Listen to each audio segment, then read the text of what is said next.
Disculpa, Hola, ¿se ve ¿cómo bien la están? pantalla? Buenas noches, buenos días, buenas tardes, independientemente de la hora en que vean esta presentación. El día de hoy, el Club de Contadores del Perú, en su membresía tributaria, presenta el seminario virtual Principales Actualizaciones Tributarias 2023.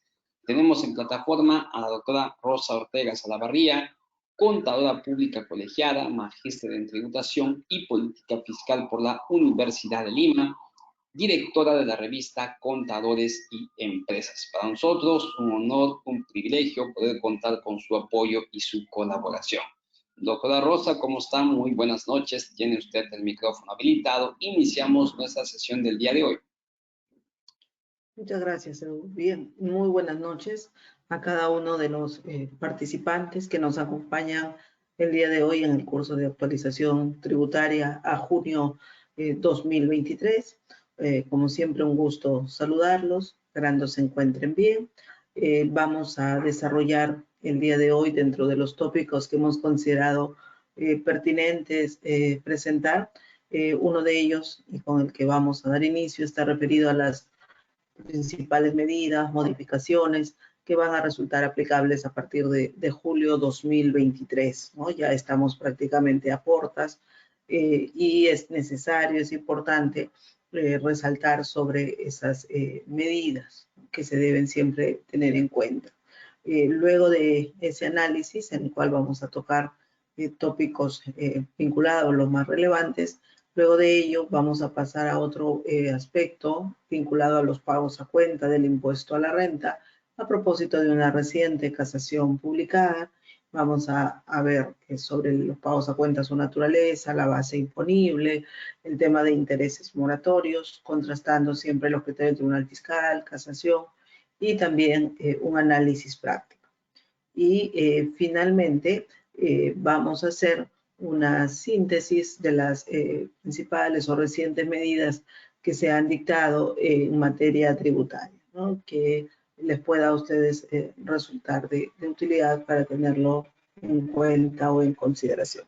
Bien, como siempre, la metodología del curso que se sigue, se va tratando, se va exponiendo, ¿no? Cada tema programado, y si ustedes lo estiman o lo consideran pertinente, podrán pues hacer sus preguntas vía mensaje o vía chat y también vía audio, ¿correcto?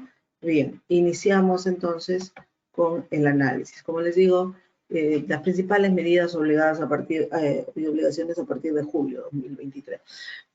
Julio es un mes siempre importante. Hay algunas medidas tributarias que se dan con este periodo y dentro de ello no ha sido la diferencia para este 2023, pero hay sin duda obligaciones importantes a tener en cuenta. Ya, ¿no?, en ciernes prácticamente no se advierte o no se ha previsto prórrogas por el momento. Entonces, damos por sentado, partimos del supuesto que esto entra en vigencia. ¿Okay? El primer supuesto está referido a las modificaciones a la ley del RUC, ¿no? La ley del RUC está regulada por el decreto legislativo 943 y dentro de ello, dentro de estas modificaciones, se han producido a través del decreto legislativo 1524.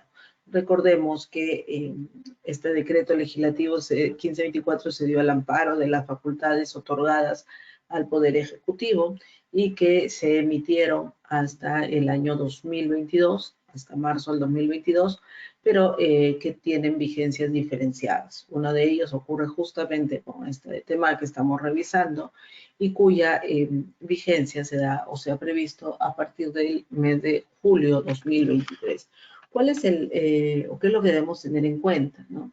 Lo que se procura o lo que se busca con este tema de las modificaciones a la ley del RUC es atacar o de alguna manera buscar dar una alternativa de solución frente a la problemática que se relaciona con el supuesto de personas, que sean principalmente naturales, que estarían generando actividades generadoras, ¿no?, generadoras de rentas por ejemplo, rentas de tercera categoría, pero que no están inscritas en el RUC y por ende, pues, se concluye que no están tributando. Entonces, dentro de ello, dentro de ese marco, lo que se busca es perfeccionar la regulación vinculada con el RUC de acuerdo, ¿no? O de cara a la facultad que debe tener la SUNAT, por ejemplo, para inscribir de oficio a determinados contribuyentes cuya inscripción se considere necesaria. Ese es un punto importante, la inscripción de oficio. El otro supuesto que se está enmarcando dentro de estas modificaciones es involucrar o considerar la colaboración de terceros para que se proceda a esa inscripción en el RUC y la obligación también de consignar el número de RUC en todo lo que es ofertas o publicidad de bienes y servicios y también su exigencia, ¿no? O su exigencia al solicitarlo o que deba ser de obligatoria solicitud por parte de entidades públicas y privadas ante determinados trámites que se deban realizar. Además de incorporar también nuevas infracciones. Entonces, sobre ese marco, sobre esa base, sobre esa síntesis, vamos a comentar sobre estos cambios. Como les comentaba, como les mencionaba, el marco legal está dado por el Decreto Legislativo 1524, que fue publicado el 18 de febrero del 2022 y entra en vigencia a partir del 1 de julio, ¿no? Del 2023. ¿Cuál es el objeto? Modificar la ley del RUC y mejorar, ¿no? Mejorar finalmente la identificación de aquellos sujetos cuya situación o actividad debe estar sujeto al control de la SUNAT al estar relacionada con los tributos que ella administra. Se parte de esa presunción, ¿no? Se presume que los contribuyentes, los sujetos estarían generando rentas por las cuales deben tributar. Y sobre esa presunción es que se desarrolla el marco legal para finalmente facultar a SUNAT a que proceda a la inscripción de oficio, ¿no? De oficio a estos sujetos o personas. Sin perjuicio de ello, y como también se señala en las normas y se sustenta en la exposición de motivos, también las personas involucradas a las cuales se les notifique la inscripción de oficio, pues tendrán su pleno derecho a hacer sus descargos, ¿no? Hacer sus descargos o sustentos, si es que consideran o si es que tuvieran los documentos sustentatorios o los argumentos para indicar que no les corresponde, pues, inscribirse, que sean inscritos en el RUC y que no son sujetos finalmente generadores de renta, ¿no? Podrán hacerlo o sustentarlo si corresponde. Sobre ello, entonces, ¿cuáles son los nuevos supuestos de incorporación al RUC? Miren, aquí hay un tema interesante, ¿no? ¿Cuándo la SUNAT va a incorporar al RUC?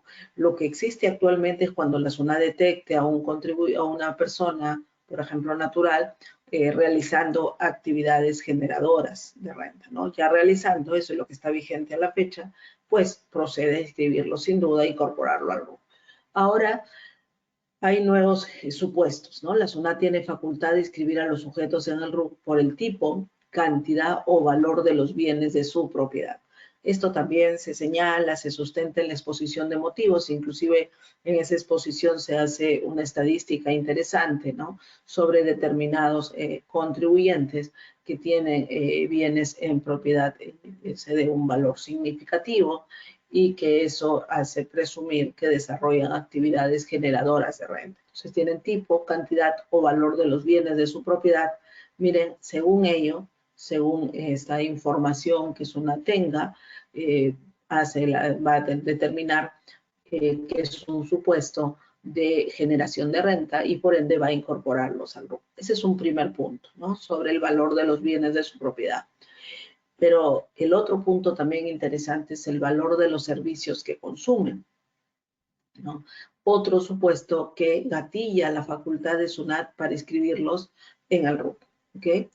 Por ejemplo, y que señala también en la exposición de motivos, lo que se ha detectado, ¿no? Por ejemplo, lo que SUNAT dice es el servicio, por ejemplo, de consumo de luz y agua, ¿no? Y lo que dicen es que, de acuerdo a la estadística, por ejemplo, se puede detectar que hay un consumo significativo de estos servicios, ¿no? En forma mensual y que excederían pues a un consumo lógico, razonable, ¿no? Familiar. Entonces, sobre esa base sobre esos supuestos, SUNAT podrá realizar la inscripción, ¿no?, de estos sujetos en el RUC, ¿ok? Y podrá considerar incluso que son, pues, generadores de rentas de tercera categoría, ¿no? Sobre esta base, sobre esta facultad de inscribir a los sujetos en el RUC en base a esos supuestos, es que también se otorga la facultad a SUNAT, ¿no? Se le otorga la facultad a SUNAT en línea con ello, de que pueda incluir o señalar los bienes o servicios que se van a considerar para hacer esta evaluación y proceder a la inscripción en o a la incorporación en el RUC. Y también se le faculta a la SUNAT que señale, de ser el caso, su valor, la fecha en que se va a determinar dicho valor, la forma como se va a valorar y o la cantidad de bienes y la fecha en que ésta se determina, que genera la obligación de inscribirse en el RUC. Entonces, SUNAT puede señalar, ¿no?, los supuestos finalmente o los parámetros que va a considerar para que se proceda a esta inscripción. Okay. Ese es un primer cambio, un supuesto a considerar.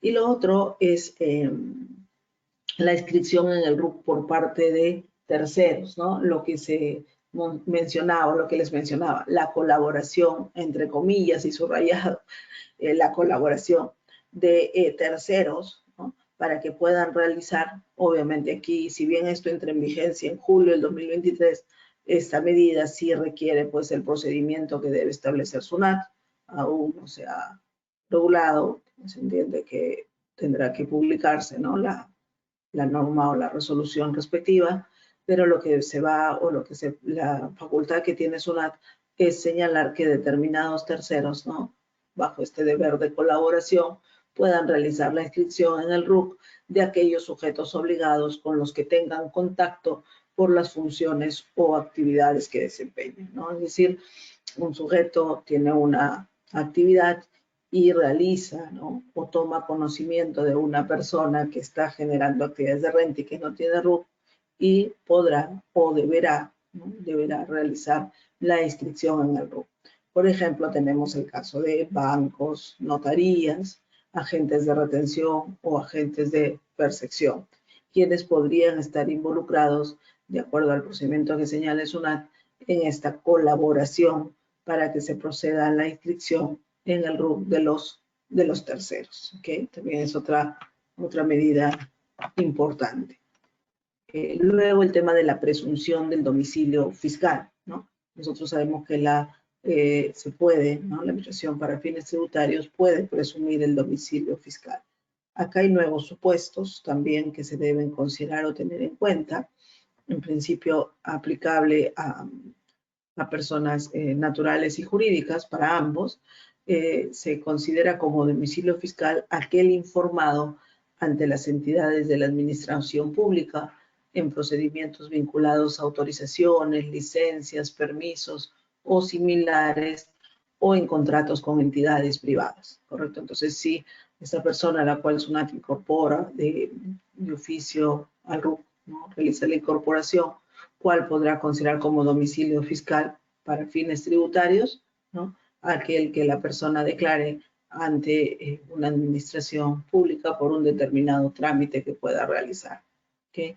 O también, miren ustedes, podría darse por contratos con entidades privadas. También eso, por ejemplo, si se hace un contrato donde se pone el domicilio, ¿no?, de una persona natural o de una persona jurídica, la SUNAT podrá presumir que ese es el domicilio fiscal. Y en el caso de personas naturales, también hay otros nuevos supuestos para presumir ese domicilio, ¿no? Además del que se declara en RENIEC, se puede o se considerará el que se declara ante Migraciones, ante la Superintendencia Nacional de Migraciones, y el que se declara ante el Ministerio de Relaciones Exteriores, ¿ok? Es importante, ¿no?, sobre posible o supuestos de presunción de domicilio fiscal. Y otro aspecto y muy importante es sobre, vamos a decir, el marketplace, ¿no?, las redes, el comercio electrónico en general, ¿ok? El comercio electrónico en general. Y miren que hasta el momento hemos comentado de supuestos en los cuales SUNAT detecta determinadas personas que están realizando actividades generadoras de renta y que no están inscritas en el RUC, y que SUNAT tiene la facultad de inscribirlas, presumir el domicilio fiscal, ¿ok? Pero esta obligación que estamos viendo aquí sí es de alcance general, ¿correcto? De alcance general, de obligatorio cumplimiento a partir del 1 de julio del 2023. Y la obligación de consignar el número RUC en la oferta de bienes y servicios, ¿ok? Y se debe consignar en toda la documentación mediante la cual se oferten bienes y servicios. Y algo importante, y como es obvio y dado el incremento que hay ahora del comercio electrónico, sin duda esta obligación también pues tiene que o llega, ¿no?, a ese supuesto, y se señala que se debe realizar o se debe consignar incluso cuando la oferta se realice utilizando plataformas digitales de comercio electrónico, redes sociales, páginas web, correos, aplicaciones móviles, entre otros, ¿no? Marketplace, como les decía, redes. Hoy por hoy nosotros sabemos que se han convertido pues en canales de venta importantes, ¿no? Importantes. Entonces, ya SUNAT, incluso desde la pandemia, ¿no?, o determinado, hacía campañas y señalaba como noticias, ¿no?, un número, o lo que había detectado, ¿no?, un número importante de personas, por ejemplo, naturales, que estaban realizando operaciones comerciales a través de redes o marketplace, y SUNAT les notificaba, ¿no?, para que procedan a formalizarse, a inscribirse en el RUC, detectándolo a través de esta vía. Entonces, esta obligación, repito, para que lo tengan en cuenta, es de obligatorio cumplimiento. Entiendo que va a ser aplicable para todas las empresas porque ese es el canal que actualmente se utiliza, ¿no?, para ofertar sus productos, y lo que se debe incluir es el número RUC y el nombre o denominación o razón del sujeto publicitado, ¿no? Entonces, seguramente las empresas se tendrán que adecuar, pues, ¿no?, su publicidad a su línea gráfica para incluir o tener en cuenta estos datos. Luego vamos a ver qué pasaría en caso de incumplimiento, porque se han incorporado, se han incluido también nuevas infracciones, ¿ok?, para que lo tengan en consideración. Pero esto sí es un aspecto importante, ¿no?, a tener en cuenta. Y estas son las nuevas infracciones que se han incorporado, ¿no?, sobre las obligaciones. Recordemos siempre que lo primero que se debe establecer a nivel tributario son las obligaciones formales. Y sobre esas obligaciones formales, luego se puede determinar o incorporar o regular infracciones tributarias en caso que se incumplan esas obligaciones formales. Estas infracciones tienen que estar debidamente tipificadas, expresamente señaladas, reguladas, y sobre ello, ¿no?, sobre esas infracciones se establece o se fija pues la sanción que resulte aplicable. Dentro de las sanciones hay diferentes parámetros, UIT, ingresos netos, por ejemplo. Para estas infracciones vinculadas al RUC, la sanción se determina en función a la UIT. Entonces, respecto al artículo 173 del Código Tributario, que es el que regula, ¿no?, las infracciones vinculadas con el RUC, se señala o se incluye desde el título, que corresponde o procede su aplicación también, ¿no?, cuando se incumpla la obligación, ya no solo de inscribirse, actualizar o acreditar la inscripción en el RUC, sino también de solicitar que se acredite dicha inscripción o de publicitar el número de registro asignado. Entonces, las nuevas infracciones corresponden a, en el artículo 173, no solicitar o no verificar el número de RUC en los procedimientos, actos u operaciones que la normativa tributaria establezca, ¿no? Esto va para los terceros, ¿no?, cuando los terceros realicen una transacción, una operación con una persona natural o con un contribuyente, según, ¿no?, la regulación de SUNAT, según los procedimientos que se establezcan, tendrá la obligación de solicitar el número de RUC. Y si es que en esa transacción, operación, el tercero no solicitara el número RUC o no lo verificara, ¿no? Incurrirá pues en esta infracción del numeral 8 del artículo